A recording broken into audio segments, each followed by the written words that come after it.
وَإِذْ قَالَ مُوسَىٰ لِقَوْمِهِ إِنَّ اللَّهَ يَأْمُرُكُمْ أَن تَذْبَحُوا بَقَرَةً قَالُوا أَتَتَّخِذُنَا هُزُوًا قَالَ أَعُوذُ بِاللَّهِ أَنْ أَكُونَ مِنَ الْجَاهِلِينَ۔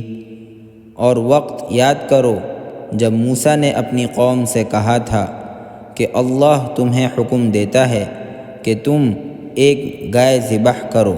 وہ کہنے لگے کہ کیا آپ ہمارا مذاق بناتے ہیں؟ موسیٰ نے کہا میں اس بات سے اللہ کی پناہ مانگتا ہوں کہ میں ایسے نادانوں میں شامل ہوں جو مذاق میں جھوٹ بولیں۔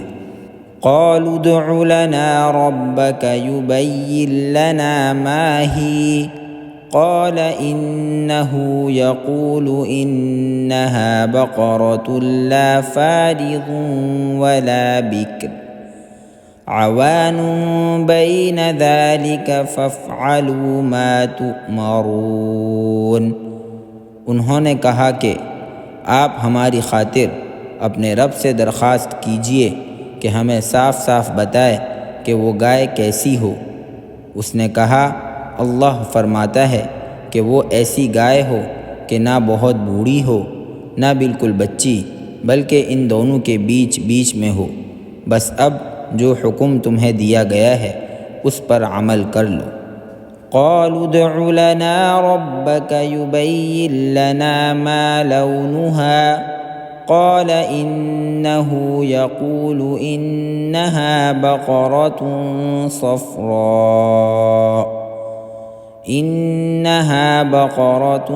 صفراء فاقع لونها تسر الناظرين۔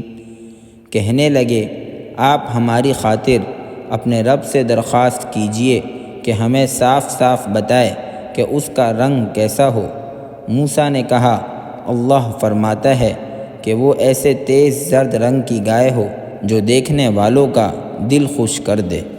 قالوا ادع لنا ربك يبين لنا ما هي إن البقرة شابه علينا وإنا إن شاء الله لمهتدون۔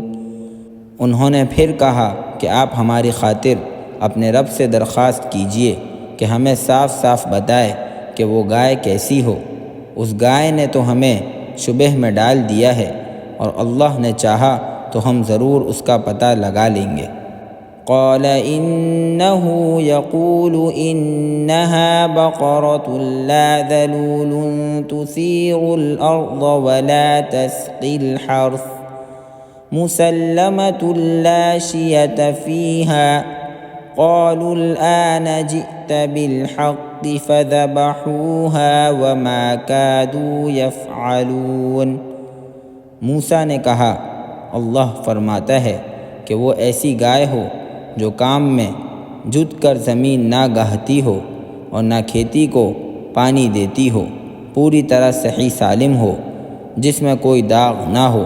انہوں نے کہا ہاں اب آپ ٹھیک ٹھیک پتہ لے کر آئے۔ اس کے بعد انہوں نے اسے ذبح کیا جب کہ لگتا نہیں تھا کہ وہ کر پائیں گے۔ وَإِذْ قَتَلْتُمْ نَفْسًا فَادَّارَأْتُمْ فِيهَا وَاللَّهُ مُخْرِجٌ مَا كُنْتُمْ تَكْتُمُونَ۔ اور یاد کرو جب تم نے ایک شخص کو قتل کر دیا تھا اور اس کے بعد اس کا الزام ایک دوسرے پر ڈال رہے تھے، اور اللہ کو وہ راز نکال باہر کرنا تھا جو تم چھپائے ہوئے تھے۔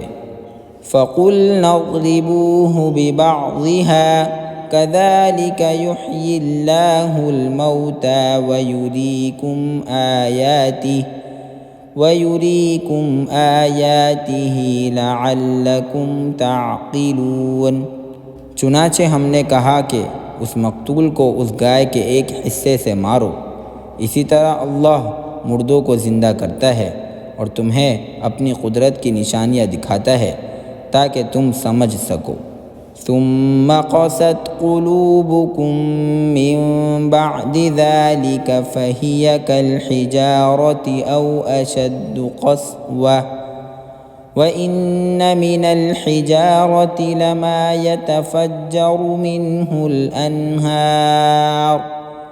اس سب کے بعد تمہارے دل پھر سخت ہو گئے، یہاں تک کہ وہ ایسے ہو گئے جیسے پتھر، بلکہ سختی میں کچھ ان سے بھی زیادہ، کیونکہ پتھروں میں سے کچھ ایسے بھی ہوتے ہیں جن سے نہریں پھوٹ بہتی ہیں۔ وَإِنَّ مِنْهَا لَمَا يَشَّقَّقُ فَيَخْرُجُ مِنْهُ الْمَاءُ، اور انہی میں سے کچھ وہ ہوتے ہیں جو خود پھٹ پڑتے ہیں اور ان سے پانی نکل آتا ہے۔ وَإِنَّ مِنْهَا لَمَا يَهْبِطُ مِنْ خَشْيَةِ اللَّهِ، اور انہی میں وہ پتھر بھی ہیں جو اللہ کے خوف سے لڑک جاتے ہیں۔ وَمَا اللَّهُ بِغَافِلٍ عَمَّا تَعْمَلُونَ، اور اس کے برخلاف جو کچھ تم کر رہے ہو اللہ اس سے بے خبر نہیں ہے۔ أَفَتَطْمَعُونَ أَن يُؤْمِنُوا لَكُمْ وَقَدْ كَانَ فَرِيقٌ مِّنْهُمْ يَسْمَعُونَ كَلَامَ اللَّهِ ثُمَّ يُحَرِّفُونَهُ مِن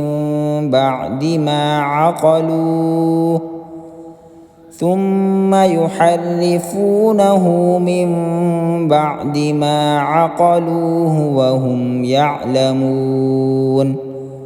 مسلمانوں، کیا اب بھی تمہیں یہ لالچ ہے کہ یہ لوگ تمہارے کہنے سے ایمان لے آئیں گے، حالانکہ ان میں سے ایک گروہ کے لوگ اللہ کا کلام سنتے تھے، پھر اس کو اچھی طرح سمجھنے کے بعد بھی جانتے بوجھتے اس میں تحریف کر ڈالتے تھے۔